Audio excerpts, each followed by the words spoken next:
Bom, vamos lá então. O artigo que eu vou apresentar hoje no Journal Club é o REST, um artigo aqui publicado em agosto de 2021, agosto agora desse ano no JAMA, sobre a ideia de fazer um volume corrente mais baixo em pacientes com ARDS, tá? Facilitando esse volume corrente mais baixo por meio de uma remoção extracorpórea de CO2. Então, a insuficiência respiratória hipoxêmica, como a gente sabe, é uma das principais causas aí de admissão à UTI. Tem uma mortalidade elevada, uma morbidade elevada para esses pacientes e um gasto de recursos muito grandes aí para a UTI. A gente sabe também que a ventilação mecânica para esses pacientes pode, ao mesmo tempo, ser uma intervenção salvadora, mas também pode agregar morbimortalidade para esses pacientes por lesões induzidas pela ventilação mecânica mesmo. A ideia de ventilação protetora já é bem estabelecida, mas a gente sabe que mesmo assim, usando aqueles 6 ml por quilo, essa ventilação ainda pode ser lesiva, tá? E que fazer uma ventilação bastante protetora, com volumes correntes aí mais baixos, pode acarretar em acidose metabólica, acidose respiratória, hipertensão pulmonar, instabilidade cardiovascular por desequilíbrio da função cardiovascular com CO2 aí mais alto, e nesse contexto a ideia de usar um dispositivo que possa ajudar na remoção de CO2, para que assim eu possa fazer um volume corrente mais baixo e uma ventilação teoricamente mais protetora para esses pacientes. Esse estudo REST é um RCT multicêntrico, ele é open label, até por conta da natureza aí dessa intervenção que seria mais difícil de cegar os clínicos. A randomização aí era feita de uma forma online ou por uma central telefônica, em que eles conseguiam randomizar os pacientes. Existia uma estratificação por centro recrutador, para tirar esse viés aí de que um lado do estudo tivesse muitos pacientes de um centro e o outro de outro. Foram 51 unidades de terapia envolvidas no Reino Unido. Então a questão principal era essa. Pacientes com ARDS, sob ventilação mecânica, se eu conseguir uma redução do volume corrente desses pacientes, facilitada pela remoção extracorpórea, será que isso é capaz de reduzir a mortalidade em 90 dias? Então foram incluídos pacientes maiores de 16 anos, que tivessem uma causa aguda e irreversível, em ventilação mecânica com PIP de pelo menos 5, e em até 48 horas do início de uma hipoxemia com uma PF abaixo de 150. Eles até poderiam estar entubados aqui há um pouco mais de tempo, mas a hipoxemia grave assim tinha que estar sendo instalada em até 48 horas. Excluíram ventilação mecânica com mais de 7 dias, pacientes que não pudessem receber anticoagulação com heparina pela natureza da intervenção, pacientes que tivessem TEP não tratado, derrame pleural ou pneumotórax, e sintomas respiratórios que pudessem ser explicados aí por uma causa cardíaca. A intervenção. A ideia era que esses pacientes ficassem com um volume corrente aí de até 3 ml por quilo. A remoção extracorpórea de CO2 veno-venosa. Esses pacientes seriam heparinizados no grupo intervenção. O fluxo de sangue desse dispositivo, que eu já vou mostrar um pouquinho mais para a gente ter uma ideia de como ele funciona, era de 350 a 450 ml por minuto. O sweep de gás era de 10 litros por minuto. O tempo mínimo de intervenção para os pacientes seria de 48 horas e o tempo máximo submetido à intervenção de 7 dias. Então esse aqui é o dispositivo que foi usado nesse estudo, que é o Rimolang. É como um catéter de diálise com uma via proximal e uma via distal, em que o sangue é retirado aí pela via proximal, devolvido na via distal, certo? Podia ser introduzido na jugular, poderia ser introduzido na femoral. E aí o restante aqui, uma membrana, onde esse sangue passava, nada muito novo aqui, uma entrada de sangue, uma saída de sangue e as duas entradas de gás. Essa outra porta é usada, acho que mais para fazer o prime ali desse circuito. E ele tem aqui um console aí acoplado com ele para se definir aqui sweep de gás, rotações no sistema, assim eu dou o fluxo e dou o sweep do gás.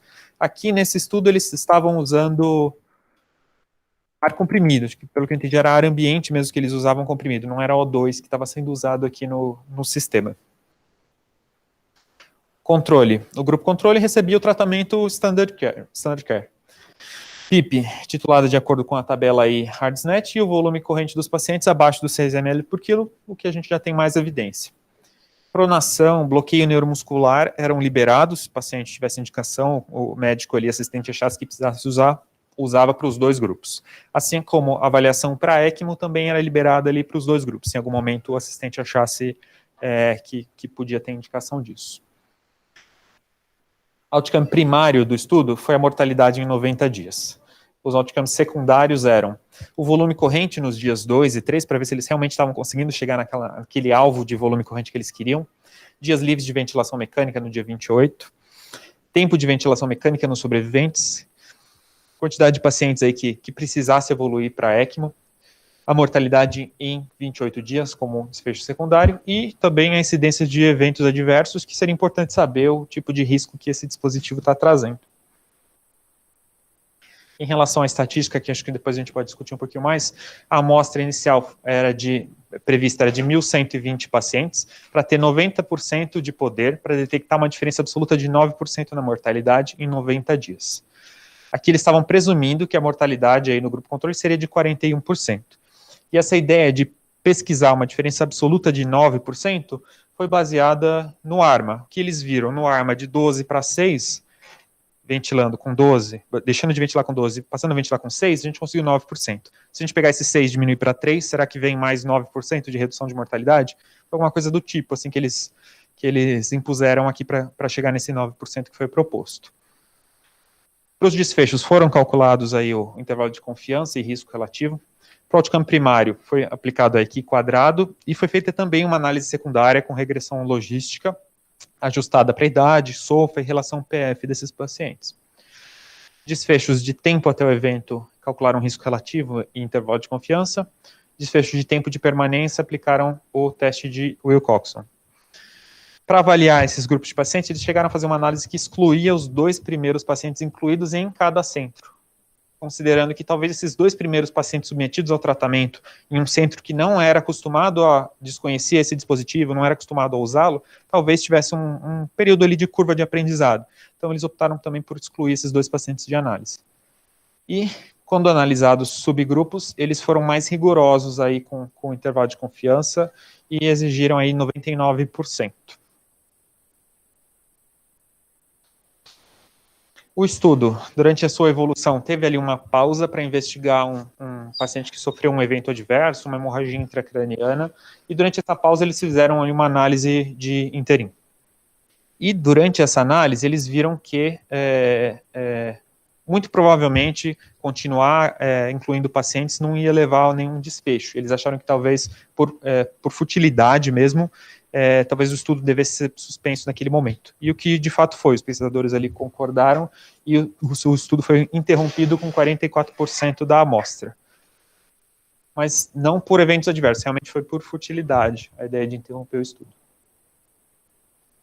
Então foram avaliados 7.071 pacientes a princípio, randomizados 412 pacientes, e no final chegou-se a 200 pacientes em um grupo, no grupo de intervenção, e 205 pacientes no grupo de controle.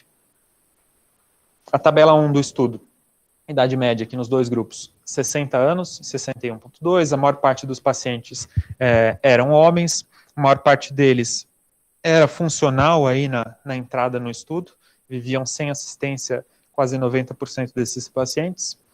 O peso predito aqui para eles, causa de internação, a maior parte mesmo respiratória, e é como fonte aí de causa dessa ARDS, causas respiratórias. Etiologia, pneumonia. O SOFA dos pacientes bastante alto, aí um SOFA de 10, mais ou menos, nos 2 grupos. Na tabela 1 já, 50% bloqueado em cada grupo, cerca de 11% aí pronado. O que mais? Volume corrente deles, em média 6,3, em média 6,4, entre intervenção e controle. Na tabela 1 ainda, em relação às medidas aqui do ventilador, pacientes com PIP de 10, em média, pressão de platô deles já estava aqui em 26 em média, mas a gente vê que mais de 28 de pressão de platô, 30% dos pacientes, 31% e 35% já estava aqui no limite, eles já estavam fazendo 28, mais de 28 de pressão de platô. Driving pressure deles, 15 e 16. O que mais? Relação PF dos pacientes 118 e 115, bastante semelhantes aí. A PCO2 deles 53 e 54, com pH médio de 7,3 nos dois grupos. Então, eram pacientes já estavam ventilando bem, mas também já perto do limite da ventilação protetora. E aí, com essa intervenção, o que eles conseguiram? Em relação ao volume corrente, de fato eles conseguiram trazer para volumes correntes mais baixos, como era proposto, no grupo de extração extracorpórea de CO2, que é o amarelo, acabaram ficando um pouco mais perto ali dos 4 ml por quilo. Eles ventilaram aqui com PIPs um pouco mais altas, tá? E com pressões de platô um pouco mais baixas. Consequentemente, a driving pressure desses pacientes foi aí, de forma consistente, um pouco mais baixa ao longo do estudo. O grupo intervenção acabou ficando com uma relação PF um pouco mais baixa do que o grupo Standard Care, no dia 2 e no dia 3, aqui a gente tem a diferença entre eles. Foi mais frequente no grupo intervenção ficar sob ventilação controlada do que no grupo controle. Eles usaram mais bloqueio neuromuscular. Eles acabaram sendo ventilados menos em posição prona. A ventilação minuto, com aquele volume corrente mais baixo, naturalmente acabou ficando menor. E, consequentemente, eles tinham aí PCO2 mais alto e um pH tendia a ser mais baixo no grupo intervenção. Em relação ao desfecho primário, que é a mortalidade de 90 dias, não foi diferente entre os dois grupos. A gente já vai ver aqui os dados, mas na curva de Kaplan-Meier já chama a atenção que elas não se distanciam aí de forma significativa. Então, em 90 dias, 83 pacientes em um grupo, 81 no outro, 41,5% de mortalidade na intervenção e 39,5% no grupo de controle.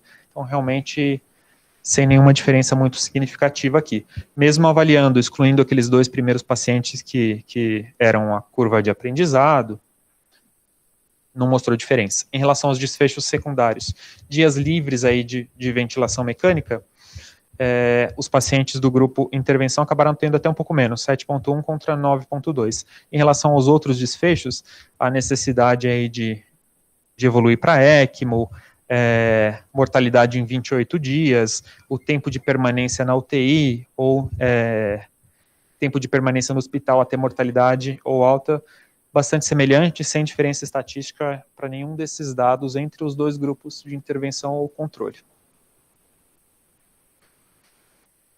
Já os eventos adversos aqui associados ao estudo, a gente viu que o grupo da intervenção teve, naturalmente, aí mais eventos adversos do que o grupo controle, tá? E que tipos de eventos adversos? Eles acabaram dividindo entre eventos adversos mais sérios e os demais. Então, eles tiveram mais eventos aí de hemorragia intracraniana, os pacientes estavam anticoagulados nesse grupo, então é esperado que aparecesse um pouco mais. Relação aqui evento adverso relacionado à disfunção do aparelho, estava ventilando ele com volume muito baixo, se o aparelho parasse de funcionar, o paciente ia desenvolver aí uma acidose respiratória mais importante, sangramento relacionado à canulação, uma porta de entrada a mais, infecção também aparece mais frequentemente aqui nesse grupo, hemólise por conta da bomba que a gente está colocando, e é basicamente isso. Realmente mais eventos nesse grupo do que a gente teve no controle. Análises de subgrupos foram feitas também nesses pacientes e nenhum dos subgrupos que foram analisados sugeriram que o resultado seria diferente se fosse focado o trabalho naquele grupo. Então, dentre as variáveis investigadas, nada pareceu ter modificação nesse desfecho. A duração da intervenção era um pouco curta, 2 a 7 dias, eles questionam se talvez se isso fosse mais estendido por mais tempo, talvez poderia trazer algum benefício. E questionam também o fato de que os pacientes que estavam no grupo de intervenção acabaram tendo passar por uma hipercapnia permissiva talvez mais severa, então pH menor, relação PF menor, mais frequência respiratória, mais hipercapnia, se isso poderia ter tido algum impacto aí no desfecho desses pacientes. Outras limitações aí mencionadas, vocês viram que foram avaliados 7.000 pacientes, incluídos 400 ali a princípio, então só 6% dos pacientes avaliados foram incluídos no estudo, isso poderia ser uma fonte de viés aí.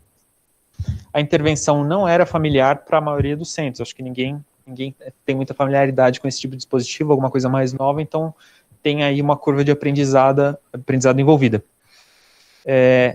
Outros aspectos do cuidado não eram protocolados, então era muito livre ali para o médico assistente cuidar do paciente da forma que ele achasse melhor. Então também poderia ser uma fonte de viés. Acabou ficando talvez underpowered essa análise, porque a gente terminou o estudo precocemente, então talvez com um grupo maior poderia ter sido um resultado diferente, questionado. E o fato do estudo ser open label, até pela natureza aí dessa intervenção mesmo, seria difícil cegar o médico assistente para isso. Então é isso.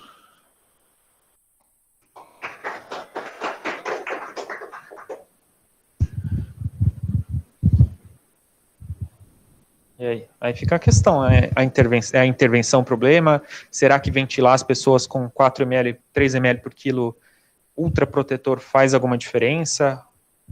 Ou não? Morreu mais por conta da intervenção? Ou não? Isso aí. Quem quer falar? Quer falar?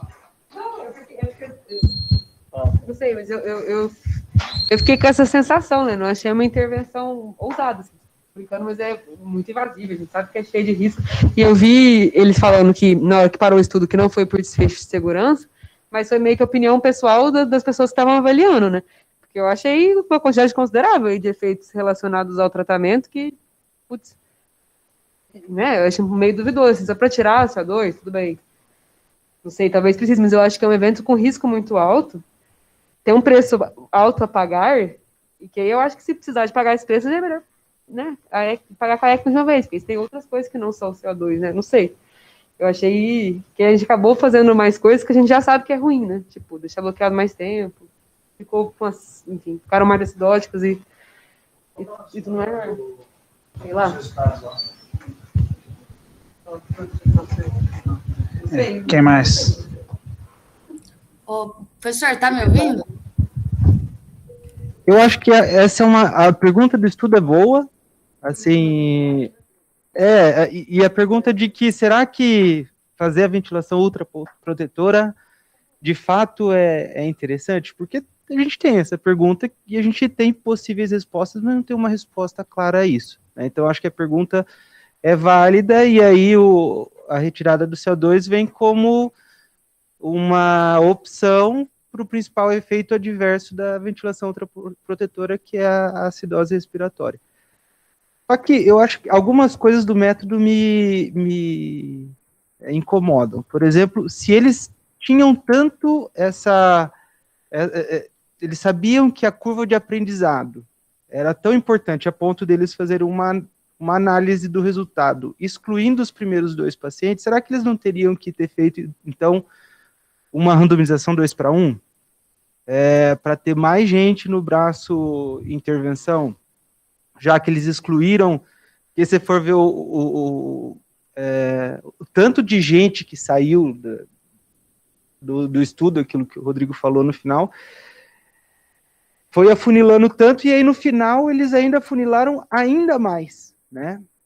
Excluindo dos 200 ali que foram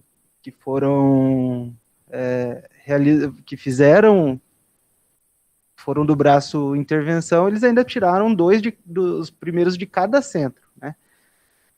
Então, será que... Isso, foi uma análise secundária, mas se isso era uma coisa que eles julgavam ser importante, será que eles não deveriam ter randomizado mais gente para o grupo intervenção? Não sei.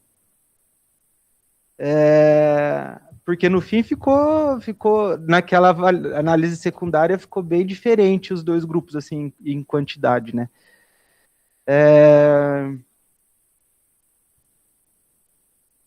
E é claro, assim, eles não colocaram como desfecho secundário a avaliação de efeito adverso, né? Tanto é que eles nem colocam P, diferença estatística entre do efeito secundário, mas claramente tem muito mais efeito. E aí eles não colocaram em gravidade. Uhum. Mas eu achei que o estudo... Tipo, parabéns aos autores, né?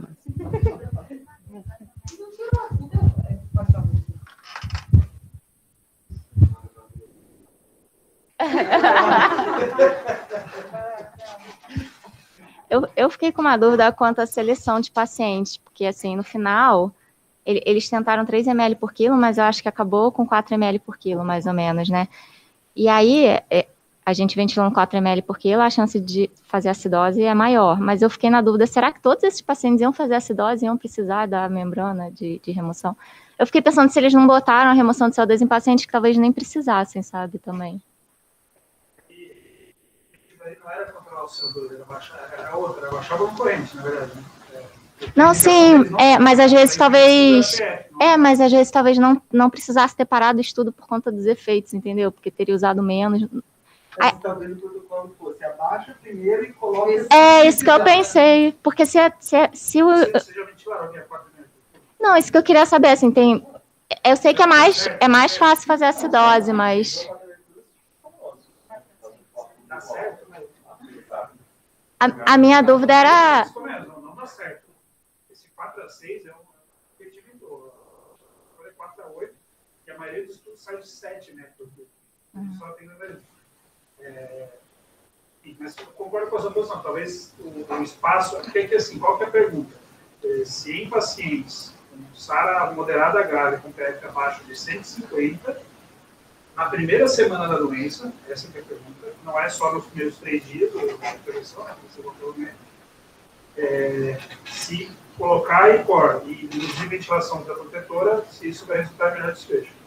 Mas aqui são duas coisas que estão vendo junto. Então, a ICOR é para reduzir o volume corrente. Então, mas aí mas aí o objetivo principal era reduzir o volume, e a máquina só permitiria que você ventilasse com volume mais reduzido, né? Ou não, né? Por que vocês acham que o O não chegou em 3 ml por quilo ali? A medida foi em 4, né? Nem com a máquina. Bota na figura lá no... Nem com a máquina, assim,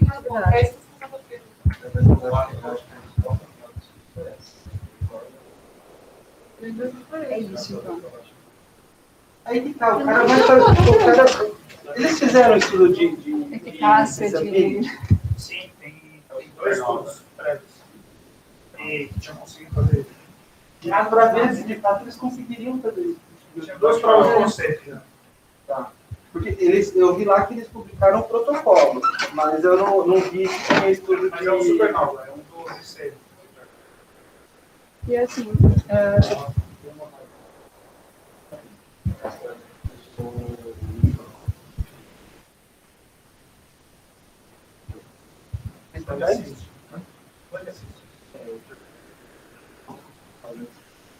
É um Prismalang?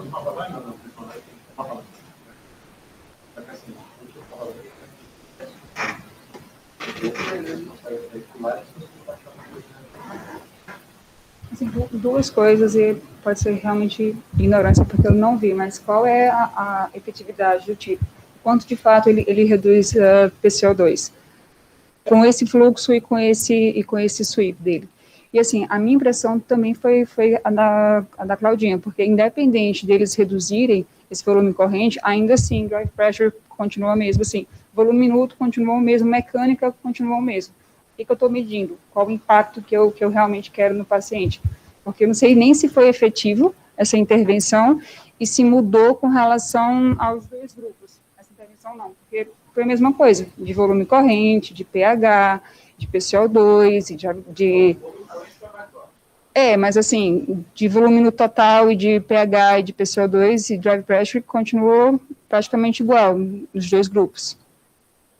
Volta aquele primeiro. Esse é o gráfico que a gente vê isso. Mostrou o pH e o pH. Acho que na tabela de antes. E ele perdeu bastante esse número do fator, né?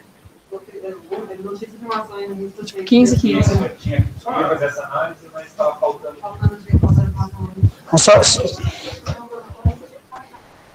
Vamos só tentar organizar as ideias do que vocês falaram até agora. Aí o Marcelo me corrija aí se eu falo alguma besteira. Eles usaram um dispositivo para ICOR, que é esse aí, que é o veno-venoso, que é uma diálise. Tá? Tem risco inerente? Tem, a gente sabe, diálise tem, né? Mas a gente coagula como se fosse uma diálise. talvez ia sangrar um pouco mais. Na ECMO a gente faz isso, a gente, em teoria, paga o preço do risco de sangramento, outras coisas, né? Geralmente, com fluxos baixos e sweep alto, o CO2 para você lavar, você consegue lavar bem, mesmo com esse fluxo aí de 500 litros, mas talvez o fluxo de sangue tenha algum impacto. Eu acho que o Marcelo, ele tem os modelos que ele fez, ele vai saber dizer melhor. Mas, em teoria, você consegue tirar bem, né, Marcelo? Mesmo...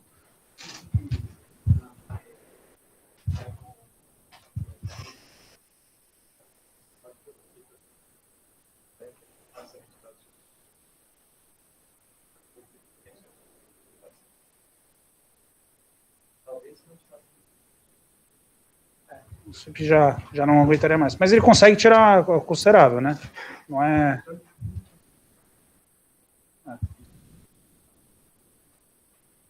Bom.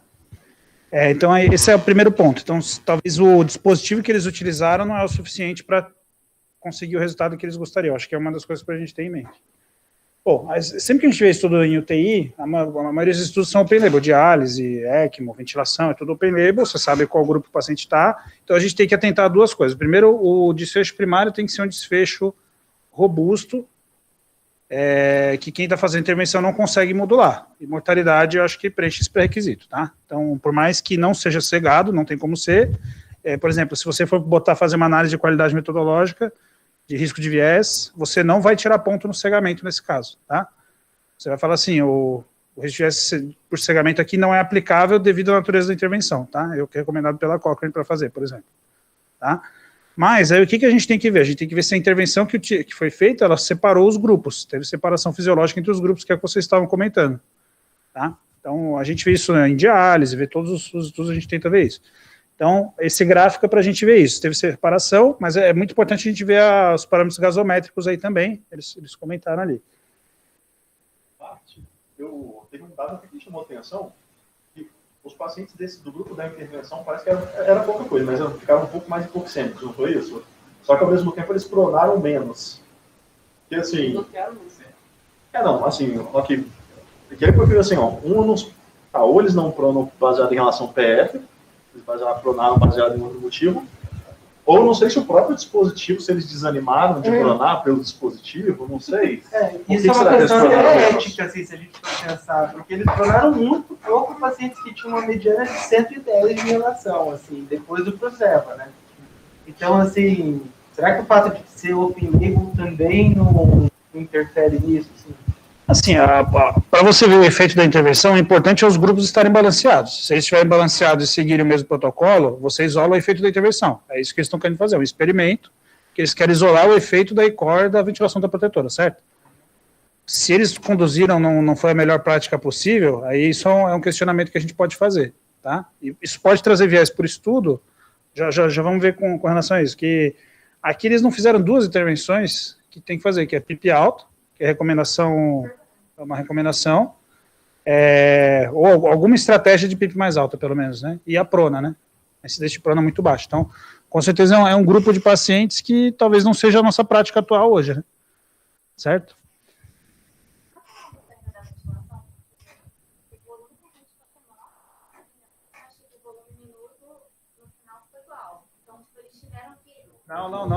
Não. O volume minuto... O volume minuto foi menor.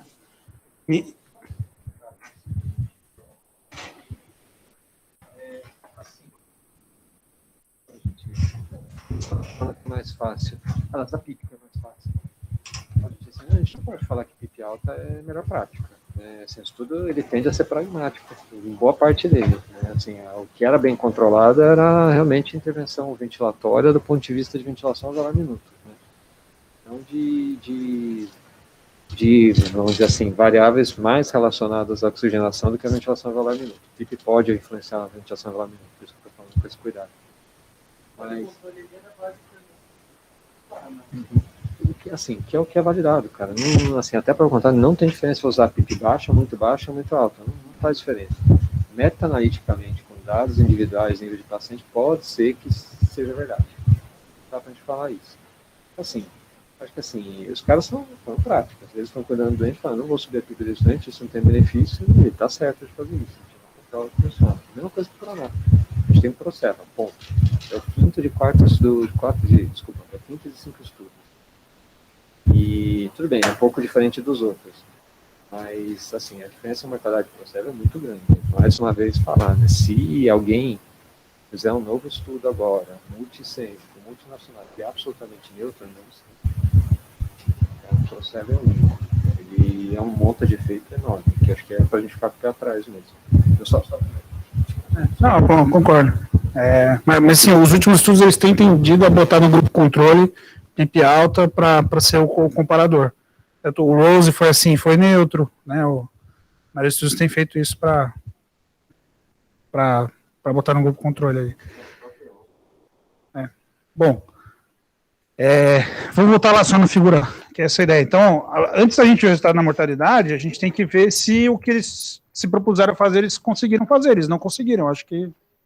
Então, eles não conseguiram. Você vê, a mediana aqui deve estar em torno de uns 4, né? Então, eles simplesmente não conseguiram fazer a intervenção desejada. Isso aqui, muito provavelmente, é por causa do dispositivo.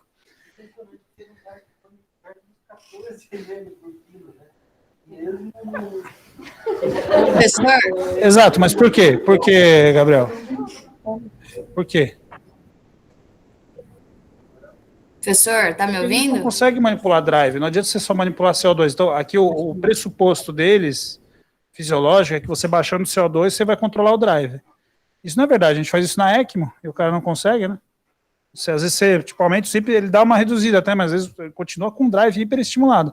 Então, você tem um paciente que tem uma complacência boa e o drive está muito estimulado, porque está super inflamado, ele vai fazer uma corrente alta igual. Entendeu? E aí, só corrigindo uma frase que você falou, Rodrigo, você falou que no ARMA reduziu a mortalidade do 12 para o 6, né? Na verdade, a gente tem que lembrar que a gente tem que interpretar isso ao contrário. O ARMA mostrou um aumento de mortalidade de 6 para 12, né? Que a corte concorrente, ao mesmo tempo dos pacientes que não foram randomizados do ARMA, que era 9 ml por quilo, teve a mesma mortalidade do grupo de intervenção do ARMA, né? Então, provavelmente, o grupo controle do ARMA é que era uma intervenção mal feita, entendeu? Uma intervenção lesiva. Acho que a gente tem que ter isso em mente, né?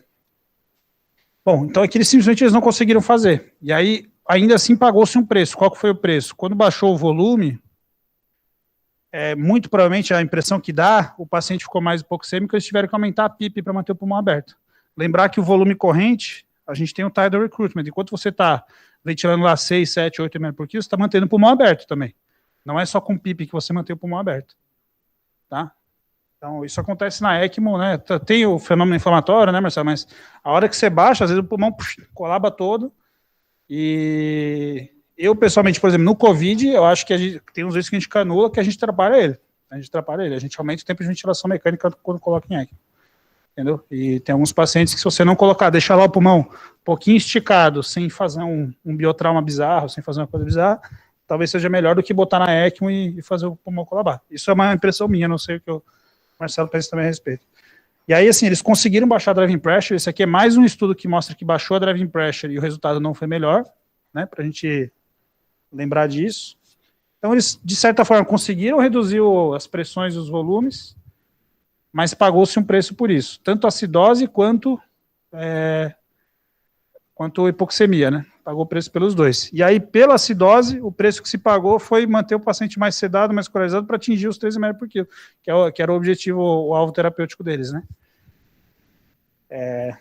Então, esse estudo, para mim, ele vai ter uma outra extrapolação aqui na prática, né? Mas acho que foi bem interessante mesmo para a gente entender o que aconteceu.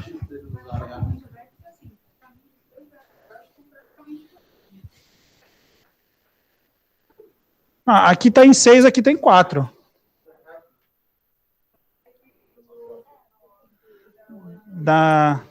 Não, baixou, mas baixou muito pouco, né? Baixou muito pouco.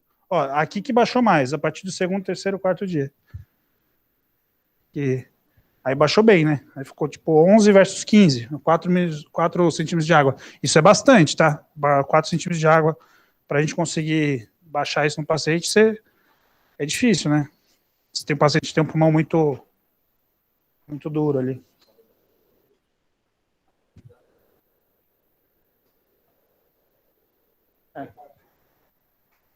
É furada. Bom. usarem oxigênio e sim ar comprimido, que eles falam alguma coisa, pensando até que eles ficaram mais hipoxêmicos, né? O que você acha? Não sei. Alguém tem alguma ideia? Por que usar... Você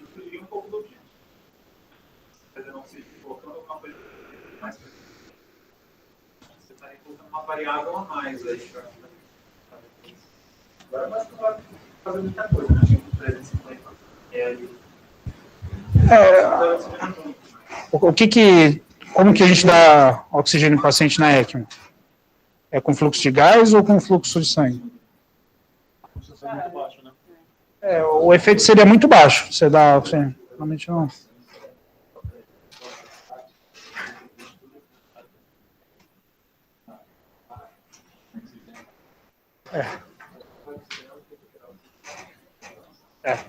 O efeito seria pouco aí. Bom, o que mais aí que vocês pensam a respeito? Agora, vamos lá só nos resultados de novo? Aqui. Então, a mortalidade foi 41% e 39%, né? Mas quando eles tiraram os pacientes, teve 15 pacientes que não entraram na ICOR, né? Aí o resultado foi até pior, né? E aí quando eles fizeram a análise excluindo os dois primeiros, parece que melhorou aqui. Mas, assim, muito difícil interpretar esse resultado aí, porque são números pequenos aí, né?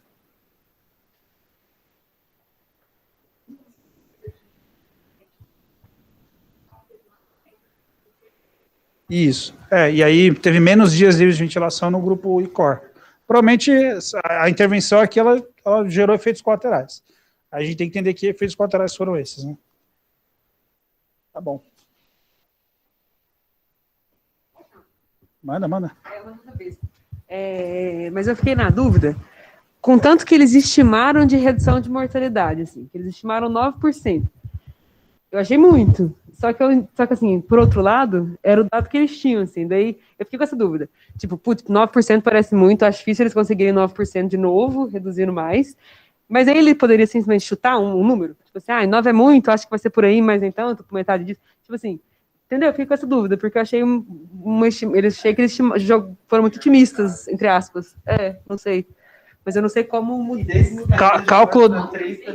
Cálculo de amostra frequentista sempre é um chute. Aí você acha o número que você quer e fala ali. Aí eles deram essa justificativa aí, meio de João sem braço aí, o ARMA reduziu 9%, então a gente vai reduzir 9% também. Mas o ARMA, vamos lembrar, o ARMA aumentou em 9%, eu acho que a gente tem que pensar dessa forma. O ARMA aumentou em 9%, porque o 12 ml por quilo não era a prática usual daquela época, quando você pega a corte concorrente dos pacientes, entendeu? Então, pelo menos nos centros que participaram lá, que eles conseguiram ter os dados, né, do ARMA no final dos anos da década de 90. Então, 9% sem dúvida é muito, concordo com você. Aqui, assim, a gente, qualquer estudo hoje que estime mais do que 5% de diferença de mortalidade, o cálculo de amostra está errado. Tá? Se você está mirando em mortalidade, tem que ser 3 a 5% no máximo, a não ser que você descubra aí um medicamento que resolva tudo e tal. Entendeu? Mas acho muito, muito improvável. É por isso que hoje o pessoal está caminhando para os bayesianos, né? Porque o bayesiano você vai rolando, aí você vê assim, putz, não está abrindo, não está dando diferença. A probabilidade de que o odds ratio posterior vai ser maior do que 1,2, ela é menor do que, né? Que não vai ser, é maior do que 99%, né? Que é o que eles têm feito no Remap Cap, por exemplo. E aí interrompe por futilidade. E aqui o que eles viram? Estava abrindo, na verdade, para o outro lado. Aí só assim, se você incluísse ali, o cálculo de amostra era 1.100? 1.120. Então eles tinham que, os próximos 700 doentes, a diferença de mortalidade ia ter que ser 15%, 20%. Entendeu? É só você pensar, se até aquele momento não teve diferença nenhuma, os próximos 700 ia ter que ter uma diferença enorme. Tá? Bom,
E a pergunta, por que vocês acham que tem tanto sangramento intracraniano? Ou tem mais, né? Acho que uma questão é que a quantidade de coagulação e a outra pela redução rápida do CO2. Mas talvez, não sei se nesses pacientes foram os que caiu abruptamente, junto com bolos de anticoagulação, a gente não tem como saber isso, né? Eu acho que não é só anticoagulação, que a gente anticoagula várias vezes, não vê tanto. Não, é que na diálise hoje a gente faz regional, né? Mas, isso, faz o bolos, exatamente. Bom, mas indo um pouquinho mais adiante aqui, vamos só pensar então por que pode ter dado errado. Eu acho que o estudo neutro serve para isso, né? Um estudo que é neutro. Por que a intervenção que eles propuseram fazer? Eu pessoalmente, eu achava que isso aqui ia chegar em algum lugar aqui. Porque essa é a única forma de a gente baixar o volume corrente, fazer ventilação ultraprotetora, sem deixar um paciente curarizado, né? E aí você realmente modular a PCILI, entendeu? De alguma forma, sem deixar o paciente sedado, curarizado, etc., né? E a gente sabe que isso é deletério. Então...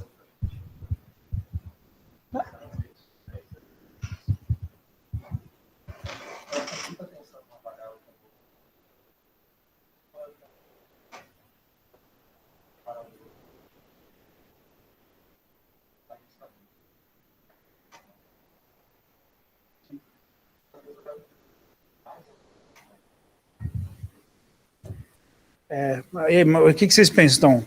Uma das coisas é isso que o Marcelo falou, talvez baixar o volume corrente não seja um efeito. Isso é um dos motivos para o estudo ser neutro. O que vocês pensam mais? A gente já comentou, ele não conseguiu atingir o alvo fisiológico desejado, então talvez o dispositivo não seja o suficiente para conseguir fazer o que eles desejavam. O que mais? Professor? É um dispositivo que a gente já sabia antes que ia ter algum risco, né? É um dispositivo a mais, que não vai ter risco de infecção, tem risco da complicação do procedimento, mais a coagulação. Então, aí você está pensando o risco agregado da negócio, e ainda assim baixar o volume corrente talvez seja deletério em si. Aqui tem muita coisa que pode ter acontecido, entendeu? Talvez tudo bem que teve o sangramento, mas foram 10, vamos dizer assim, que esses 10 foram fatais. Mesmo assim, talvez a gente esperaria ter algum... Vamos dizer que os 10 foram fatais, não sei, provavelmente. Talvez foram ou não foram. Mas, você poderia esperar, assim, se o efeito realmente existisse, você ia observar uma redução de mortalidade menor, e aí talvez o estudo fosse underpowered, não sei, entendeu? E aí o preço que se pagou foi o sangramento. Não sei. O que mais vocês pensam aí? Explicações alternativas. Por que o estudo foi neutro? Professor, está me ouvindo? A Ana tentou falar. E Ana, você tá parecendo... Como é que é para fazer isso? Para lá. Sou eu, é a Paula. Ana, fala que eu tô te ouvindo bem baixinho aqui. Não, o que eu pensei é que... Tá me ouvindo? Pode falar. É que revendo a tabela 1 aqui, eu não sei se a sensação que me dá é que talvez... Não sei se os pacientes eram tão graves... E que talvez essa seja uma terapêutica mais de resgate, naquele paciente que realmente eu não consigo mais tirar CO2, que está causando acidose refratária. A média de CO2 deles aqui era 53, 54, né? A relação 120, 115, então acho que talvez agregou mais evento adverso, a gente limitar tanto a ventilação desses pacientes. Muito bom. Era a Paula, não era a Ana. Eu concordo com você, eu acho que a intervenção aqui, o objetivo não era controlar a CO2, então talvez o grupo de pacientes que eles propuseram fazer a intervenção não seja o paciente que mais se beneficia, que eles não são, vamos dizer assim, graves o suficiente para necessitar da intervenção, mas talvez essa janela não exista, né? Talvez ou ele precisa de ECMO ou ele precisa de ventilação mecânica, eu não sei. Ô, professor, a gente sabe o tamanho da cânula que eles usaram? O tamanho da cânula? Tipo, dava para aumentar Era o fluxo? 14 frente. Então não é tão grande, é um pouquinho maior que um Shire. Entendi. É o Obrigada. tamanho da câmera. Bom, mas esse é um bom questionamento. Vocês tinham falado também, né? Se botasse no paciente com acidose respiratória, que você está tentando ventilar. Mas aí, esse paciente hoje, ele tem indicação de ECMO, né? É uma das indicações de ECMO. Ou acidose respiratória tratada, depois de otimizar a ventilação, planada, etc., é uma indicação de ECMO. E talvez seja a que mais se beneficie, né, Marcelo? Então, essa é a...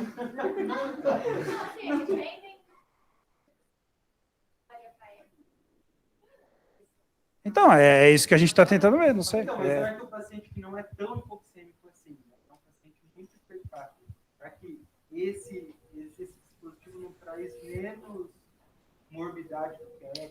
Aí teria que ser outra... É uma cânula a menos, pensa bem, é uma cânula a menos, é uma punção a menos, na verdade, porque a anticoagulação é a mesma.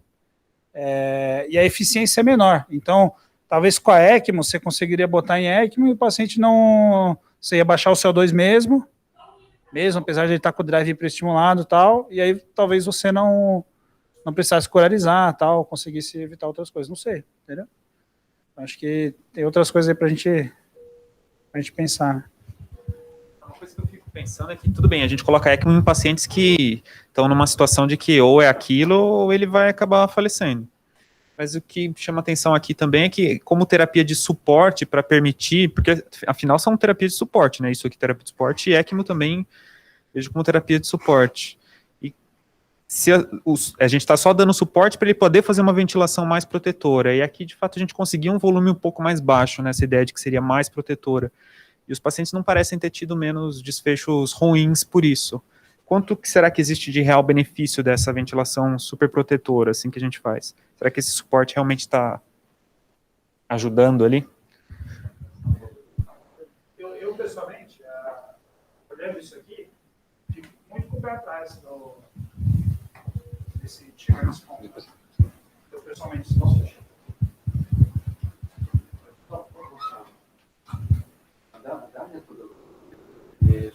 Sexta-feira vocês vão ter aula de métodos não paramétricos com o Pedro, né? Dessa vez não tem muita exclamação lá. Deixa eu só falar uma coisa. A história de baixar o volume corrente, sabe que o primeiro defensor na literatura de baixar abaixo de 6 ml por quilo foi o Marcelo Amato. E quando a gente vê na casuística, isso não tem publicado em lugar nenhum. Quando a gente vai ver na casuística dele, do primeiro estudo, eu não sei agora que ele tem um banco de dados de todo mundo junto, mas quando você pega lá o gráfico da probabilidade de sobrevida, você tem um negócio assim, né? 10 ml por quilo, isso aqui é 10, né?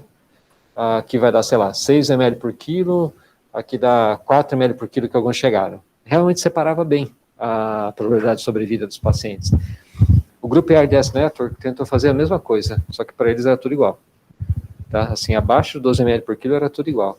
E aí vem, desculpa, gente, eu mostrei isso para vocês semana passada, mas vou mostrar de novo, que eu acho que o efeito visual disso é importante.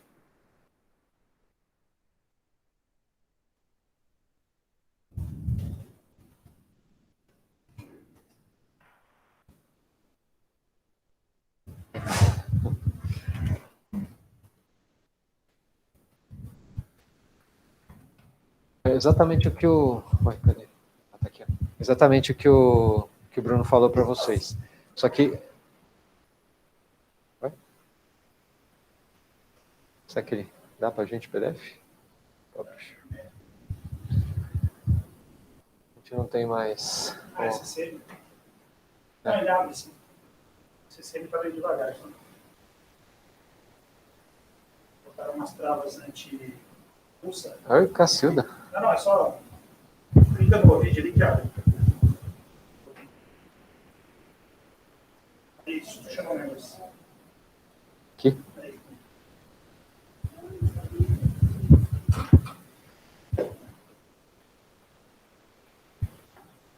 Eu te desculpa mostrar a mesma coisa, mas acho que é... Importante a gente ver Compartilha a tela, professor, por favor. Professor, pode mostrar para a gente também? Ah, sim, desculpa. Eu já vou pôr aqui para compartilhar.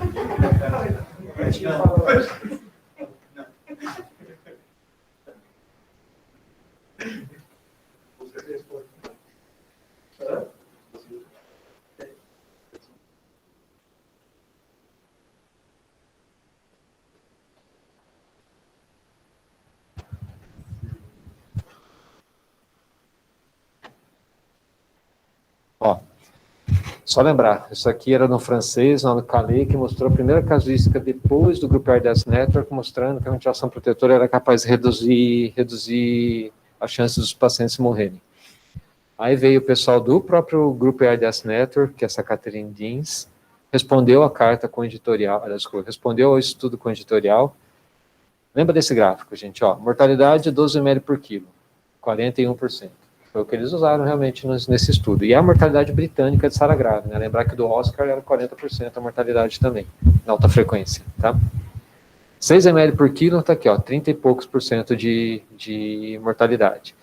Aqui, quem foi excluído incorretamente, quem já estava em outro estudo e outras falhas que tiveram que os doentes não foram incluídos, tá? Vejam que a mortalidade desses pacientes, na melhor das hipóteses, foi um pouquinho, foi igual a dos 6 ml por quilo, mas jamais igual a dos 12 ml por quilo. E aí, mas com qual volume corrente eles ventilaram? Então tá aqui, ó. Dependendo da complacência, por isso que o título é One Size Does Not Fit All, né? Eles começaram com 8,5 ml por quilo. Então assim, de 8 ml por quilo, talvez até aqui seus 11 ml por quilo, a mortalidade é igual a 6 ml por quilo. Isso tá errado isso que eu tô falando, mas assim, pelo menos de 8 ml por quilo, 9 ml por quilo, talvez, a mortalidade seja a mesma do 6 ml por quilo. Né? Então essa é a primeira coisa para a gente ter na cabeça. Esse é consistente, né? O estudo que o Edu publicou esse filme mostra a mesma coisa. Sim. É que a gente inverte o sinal que é mostrado. O sinal mostra, conforme maior a complacência, mais alto eu posso deixar o volume. Quem conseguiu mostrar que quando a complacência é muito baixa, eu consigo baixar mais o volume.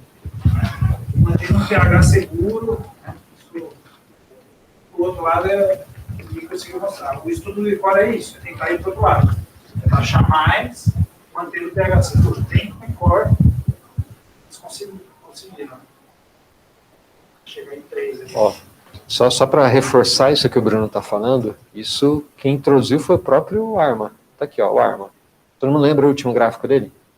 Vamos lá para o último gráfico. Ó. Por quartize e complacência, até aqui 62, talvez realmente ventilar as primeiras 12 horas com volume corrente mais baixo, é que eles foram mais de 12 horas, né, mas pelo menos 12 horas com volume corrente mais baixo teve um benefício talvez aí na sobrevida, mortalidade. Só que assim, quem tem complacência normal, ele tende até a inverter, certo? Mas aqui é o 6 versus 2, né? 6 versus 2. O estudo mais recente é com os pacientes do PIB alto e PIB baixo. Sim. E aí o sinal inverte, na verdade. Essas curvas, elas invertem. A mortalidade, se não me engano, é na mesma embaixo e ela se não faz diferença. E só um último estudo, acho que para todo mundo pelo menos ver, vale a pena dar uma olhada, é o Extravent, né? Isso aqui. Intensive Care, que é isso aqui. Só que ele usou o Novalang. O Novalang, o fluxo realmente é muito mais alto. Tá? Thomas Bein é um alemão. O achado aqui dá uma deixa para a gente pensar em outras coisas. Vamos lá. O achado principal do Extravent. Primeiro, a amostra pequena. Né? Segundo, teve um benefício de talvez estubar um pouco mais rápido os pacientes que tinham relação PF menor, abaixo de 150, que era essa aqui. Abaixo de 200, realmente não teve. Mas, ó, N igual a 28, N igual a 34. Então, essa é uma coisa para a gente ter bem claro na cabeça. E aqui eles baixaram para 3 ml por quilo. Tá? Só um porém. Gente, só vamos lembrar o seguinte, quais são os benefícios que uma retirada de CO2 ou oxigenação extracorpórea pode trazer para o paciente? A gente conversou sobre isso semana passada, né? Então, pelo menos 3. Vamos lá.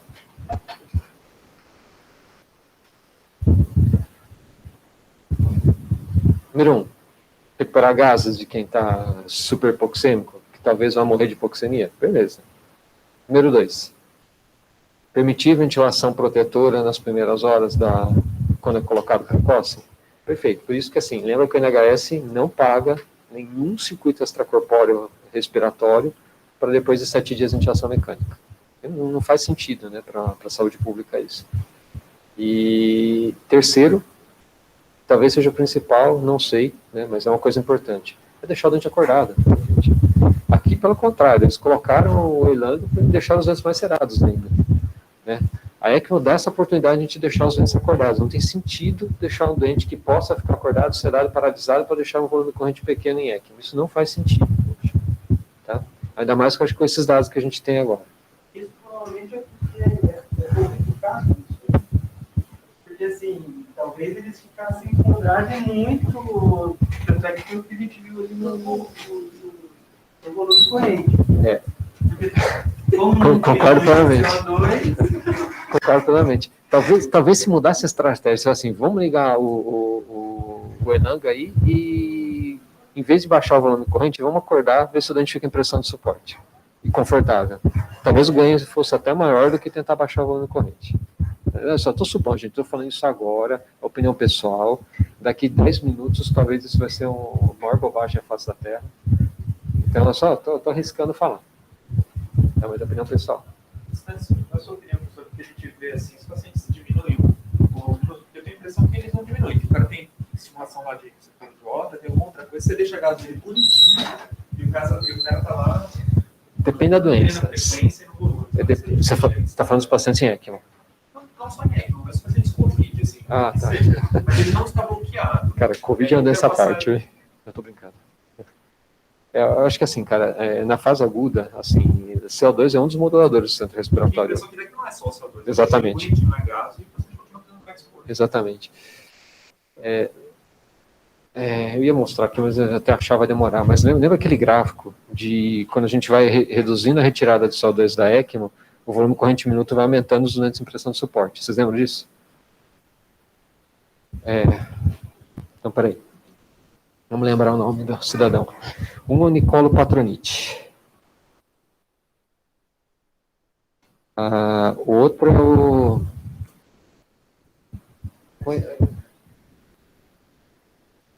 Como que chama? É Antônio... O outro... Pecente. Faz sentido que seja um volume corrente entrando no conforto dele, assim, de repente, dos gases. Bate, se ele desconfortável, que não entrar, alguma coisa assim. Ó, o doente não inflamado em ECMO, ele fica em apneia. Se deixa assistindo TV, ele fica em apneia, sem respirar. Aí haja saco para ficar escutando alarme, tocando o ventilador quando ele está ventilando ainda. Por isso que, assim, uma das melhores coisas é deixar o dente explotar, mas precisa ficar de olho, porque às vezes começa a colabar todo o pulmão e...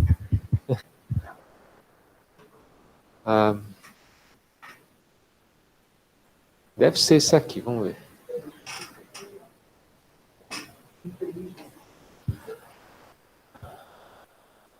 Só mais uma coisa do REST. Talvez o time da intervenção tenha sido inadequado. Inadequado. Os primeiros 2 dias foi igual, a separação começou o 3º dia em diante. Né? Então, eu não sei se entre randomizar e colocar, então, só para a gente ter isso. Eles não conseguiram, de fato, reduzir o volume corrente rapidamente. Na fase mais importante, mais aguda. Gente, eu mando para vocês no... Isso tudo é legal ver os autores. Né? Acho que esse podcast que eles discutiram isso lá do Critical Care Review, acho que vai até que a maioria depois vai qual a impressão deles esse respeito. Sim, sim. A ponto assim, de você diminuir o volume corrente, diminuir o volume corrente minuto, diminui o swing de pressão pleural e diminui o EADI na eletromiografia diafragmática. Mas o Covid viu eles fazendo esforço a respeito e assim, não só muito esforço, mas é muito esforço, muito tempo. Né? Por exemplo, o Gustavo só foi tirar a sedação dele depois de 1 mês e meio de ECMO, né? Conseguiu tirar por causa do desconforto respiratório. Bom, é que assim, a semi-inflamatória sistêmica e local também deve modular o centro respiratório. Gente, só para fechar, assim, acho que é uma coisa importante. A gente viu um dispositivo de retirada de CO2. Qual é o princípio do Molang?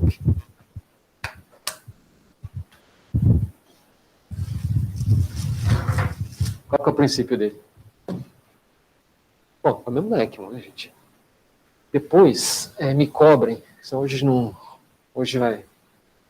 Depois eu vou mostrar um modelo que é do Pedro Mendes, de essa história de deixar o fluxo de sangue baixo, com SWIP de 2 e de 10, o efeito foi o mesmo na retirada da transferência de CO2. Tá, mas depois agora vai ficar meio ruim. Aí. Mas, ó, qual que era a ideia? Caramba.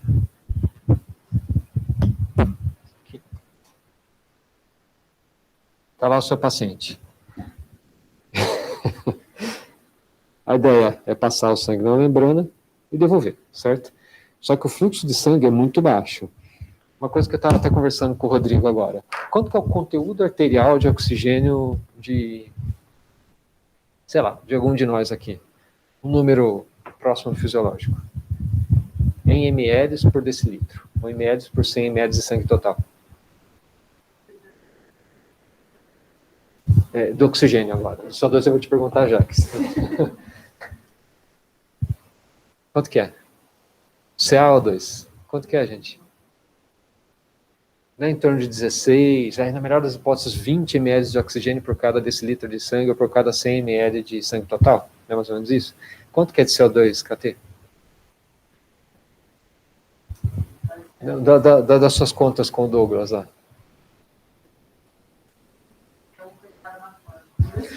Mas assim, vai chegar por volta dos 40. Então assim, para cada ml de sangue, a gente tem muito mais CO2 do que oxigênio. Né? Uma das razões é a própria grande solubilidade do gás. Né? Mas, lembrar que cada ml de oxigênio, quando a gente fala conteúdo total de CO2, isso aqui está entrando já, o que está ligado à hemoglobina, o que está na forma de bicarbonato, certo? Então assim, a retirada de CO2 para cada ml de sangue é muito mais efetiva a retirada de gás em cada ml de sangue é muito mais efetiva com CO2. Com oxigênio já... Ao contrário, né, retirada. A colocação de oxigênio não é mais tão importante assim. Ó, vocês viram a foto do Accor? O Rodrigo deixou aqui. Todo mundo prestou atenção nela? Isso aqui, ó. Vocês estão vendo o quê? Console, controle do console, um fluxômetro, certo? Cadê a bomba? Cadê a bomba?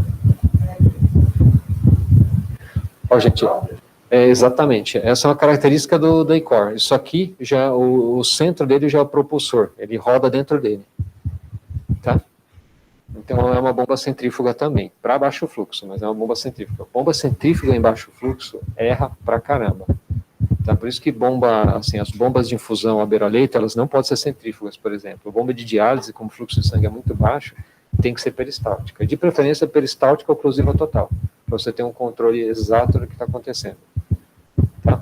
Mas assim, onde eu queria chegar? Esse é um dispositivo. Ele não foi o primeiro criado com essa ideia de retirar CO2. Aí, só para a gente conhecer um pouco, alguém falou do Prisma-Lang. Prisma-Lang também não foi um... Prisma-Lang é uma das últimas gerações aí, né?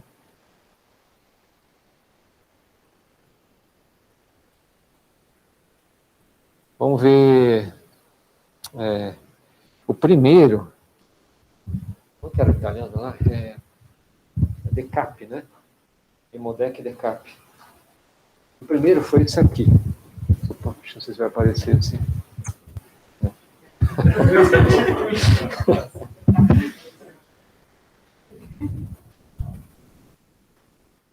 DiCaprio.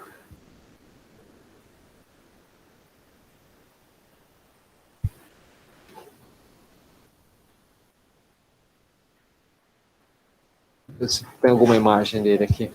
Isso aqui, ó. Isso aqui é o Decap. O primeiro aparelho criado pelos italianos aí para vender no mercado. O Decap, ele tinha uma característica diferente. Ele fazia isso que vocês estão vendo aqui, só que ele dialisava o doente também. Então, ó, Isso aqui, no decap, isso aqui é a membrana respiratória, tá? Isso aqui é a membrana metabólica, tá? Aqui você ultrafiltrava, você quer, sei lá, tirar 200 ml por minuto por hora do seu paciente.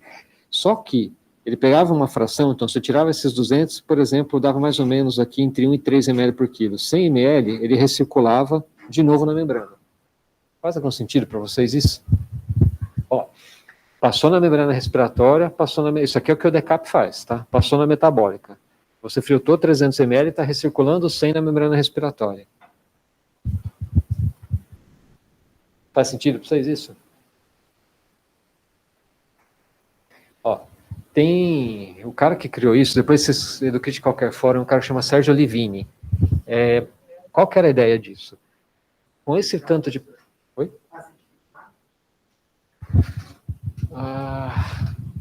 Não necessariamente vai acidificar. Acidificar vai aumentar provavelmente a perda de CO2. Tanto que tem outro jeito para você otimizar a perda de CO2, que é colocar algum outro ânion. Por exemplo, lactato, citrato. Lactato já é mostrado, citrato ainda não. Tá? Então, se você vai, vamos proteger o sistema com citrato, é uma excelente ideia. Tá? Mas, ó, depois a gente discute o porquê disso. Mas, ó, onde que tá? Assim, está recirculando o plasma. Esse plasma que vai passar aqui em cima de novo, primeiro, ele vai diminuir o hematócrito do sangue que está passando, protege a membrana. Faz sentido? Não, perfeito. A outra, que você está trazendo uma carga de bicarbonato muito grande. Você for tirando CO2, tirando CO2, tirando CO2, mas ainda sobrou o bicarbonato, ele vai ser... a gente vai diminuindo o CO2 com isso, mas ele vai sendo reformado, né? Você está circulando, dando oportunidade, entre aspas, para esse CO2 na forma de bicarbonato, ainda no conteúdo total de CO2, de ser eliminado de novo pela membrana. Isso é uma colocação do Sérgio Livini também. Olha, mas absolutamente ninguém estudou se isso aqui é necessário mesmo, se recircular. Tanto que o Prismalang, o próprio ICOR, né, eles não usam a recirculação, eles só passam uma vez na membrana. Então, mas guardem isso, que vocês vão dar de cara com isso por aí. Tá bom? Que baixa o CO2, aparentemente abaixa. Do que depende a transferência de CO2, o que vai otimizar a perda de CO2 na membrana respiratória, então? Que a gente sabe provado. Colocar lactato aqui é uma das coisas, aumentar a quantidade de ânion. O que mais? Vocês concordam que quanto maior o CO2 que está entrando pelo gradiente de pressão parcial, vai aumentar a perda de CO2? Faz sentido isso? Então, assim, quanto mais per capita o doente, maior a efetividade do sistema, maior a efetividade da ECMO. Tanto que no modelo do Pedro, da pós-ano lá, o CO2 pré-membrana é um dos principais, como é que fala? Moduladores da perda de CO2 durante a passagem do sangue na membrana de oxigenação, certo? Tem uma outra coisa, que é o HB. Quanto maior o HB, maior o CO2 que está chegando ligado à hemoglobina também. Tem uma maior quantidade de CO2 eliminado. Isso estou falando do sangue pré. Né? Aí tinha mais uma coisa que eu não lembro o que é. O fluxo de sangue. Você lembra alguma coisa a mais, KT, que tinha na... Do fluxo de sangue e do fluxo de gás, né? Isso do fluxo de gás eu mando para vocês aí, do Pedro. Tá? Professor, tá me ouvindo? Sim, diga. Eu tô só na dúvida aqui rapidinho, do trabalho do Pedro, a HB de 8 não foi, eu lembro que acho que foi inversamente proporcional à transferência de CO2? Uma boa pergunta, pode ser que sim. Não, assim, porque eu acho que eu lembro no texto que, tipo, quanto menor era HB menor, ela transferiu menos, não foi? Não foi. A Paula está falando uma coisa que agora ela falou, acendeu a luz aqui, porque eu acho que eu falei uma besteira para vocês mesmo.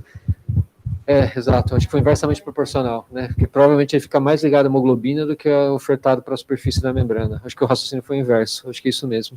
Mas eu não consigo entender o motivo disso, é uma dúvida que eu tenho, na verdade. Eu não entendi, desculpa. Fala de novo. Eu não consigo entender o porquê que teve esse resultado, que com menos... do HB? Eu não consigo entender o motivo. Assim, olha, eu realmente me lembrava tanto o defeito que eu falei o contrário para vocês, né? Mas agora o que está me vindo aqui na cabeça era que era provavelmente pela afinidade do CO2 pela hemoglobina. E quanto maior o nível de hemoglobina pré-oxigenador, isso ofertava menos para a superfície de troca. Eu acho que a explicação ficou, se eu não me engano, foi essa. Eu preciso ler o texto de novo. Tá bom. Obrigada. Mas o sinal é inverso mesmo, né? É isso mesmo. Tá, perfeito.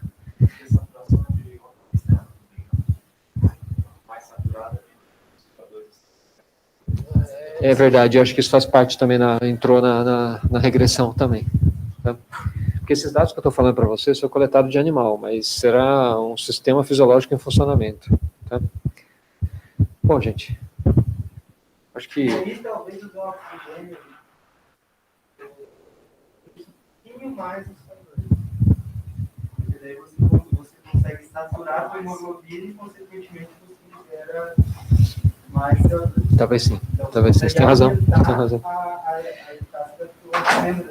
A saturação que entra em conta aqui é a saturação pré-oxigenador. Quer dizer, que ela começou na superfície de troca inteira. O Elang, ele tem uma superfície em torno de 650 centímetros, tá? É bem pequeno. Não é bem pequeno. A ECMO tem 1.8, é só 3 vezes maior. Né? Tá? A ECMO que a gente usa, não é todo mundo que tem 1.8, não. Só mais uma coisa. Olha, vê se faz sentido isso para vocês. CO2 protege o pulmão? CO2 protege alguma coisa? Não sabemos, né? pH protege alguém? Não sabemos. Hipercapnia permissiva faz bem?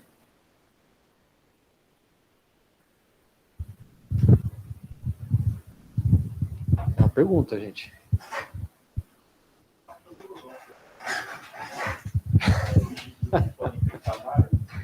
As drosófilas morrem mais infectadas quando estão no ambiente com 4% de CO2 do que quando estão com 0,4% de CO2. Isso acontece. Né? Só que o CO2 tem seus problemas. Um deles que é extremamente anti-inflamatório e imunossupressor. Então é o seguinte, do ponto de vista experimental, gente, é aquela coisa, quanto maior o CO2, mais os pulmões são protegidos de distensão, de isquemia reperfusão pulmonar, isquemia reperfusão do mesentério. Isso que a gente tem na literatura experimental. Que a pergunta é o seguinte, você tem um doente que está retendo CO2, está lá, o CO2 está alto. O pH está baixo. Baixo, eu digo, abaixo de 7,2, tá bom? Esse doente, a gente tem 2 caminhos para seguir, vocês concordam? Um é respiratório e um é metabólico. Do ponto de vista respiratório, o que dá para fazer com ele? Dá para tirar o CO2 extracorpóreo, né? Ou o ECMO ou o ECOR, né? Bom, dá para tirar isso aqui. Pegar isso aqui e pôr para fora na membrana respiratória. E no outro polo? Outro polo, a gente pode fazer o doente subir o pH, só que com um CO2 muito alto. Não podemos fazer isso? Na terapia substitutiva renal, por exemplo, o doente que está anúrico, ou dando bicarbonato para ele.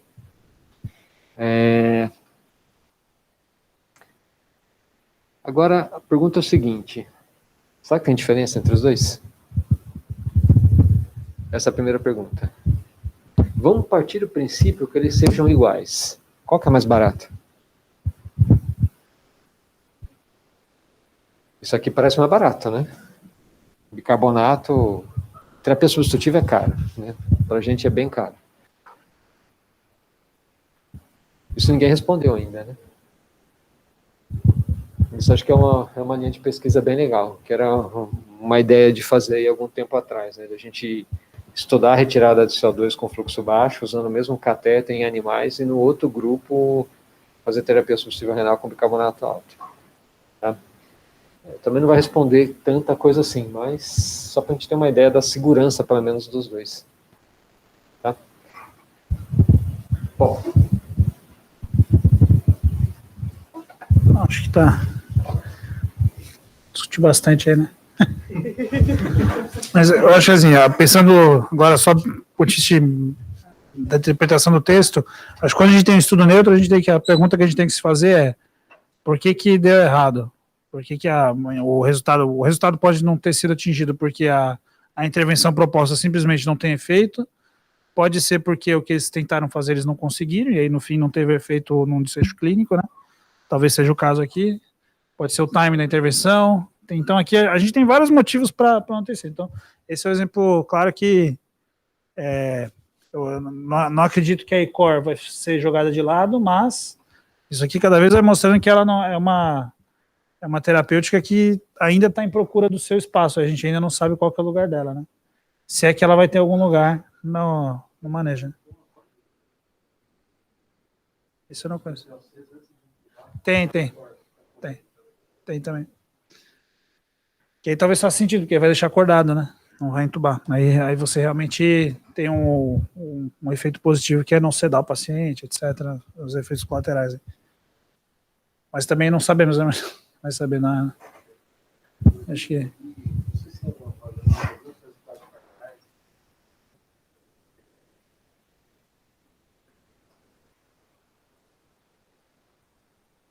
Talvez de novo o drive, né? Não sei. Porque a gente não consegue... Muito difícil manipular drive, né? Bom, mas é isso. Eu acho que essa é a pergunta e eu acho que vai ter muita coisa para ver. Vejam depois o podcast do Critical Care Reviews, se quem quiser dar uma lida, ou lida não, né? Escutar. Que, se eu não me engano, eles fizeram uma entrevista com os autores, assim, tipo, tentando buscar o porquê que o resultado foi esse, né? Por que não chegou numa futilidade, e talvez até se continuasse o estudo ia mostrar que era pior, né? Do jeito que estava indo ali, talvez mostrasse que fosse pior, né? No fim das contas. Beleza?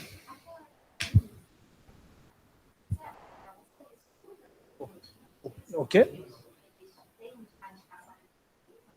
O ICOR?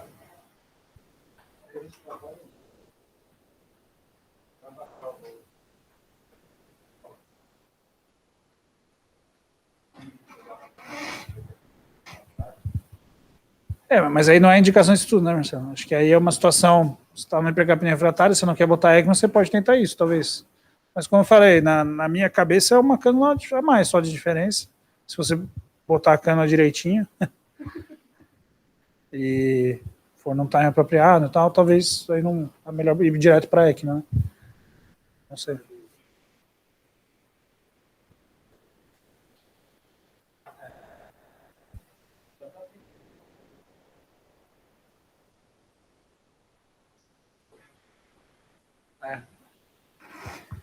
Enfim, aí a terapia em busca do seu espaço, do seu lugar, né? Bom, beleza, alguma coisa mais, Marcelo? Acho que não, né? Tá tarde aí, vamos sair.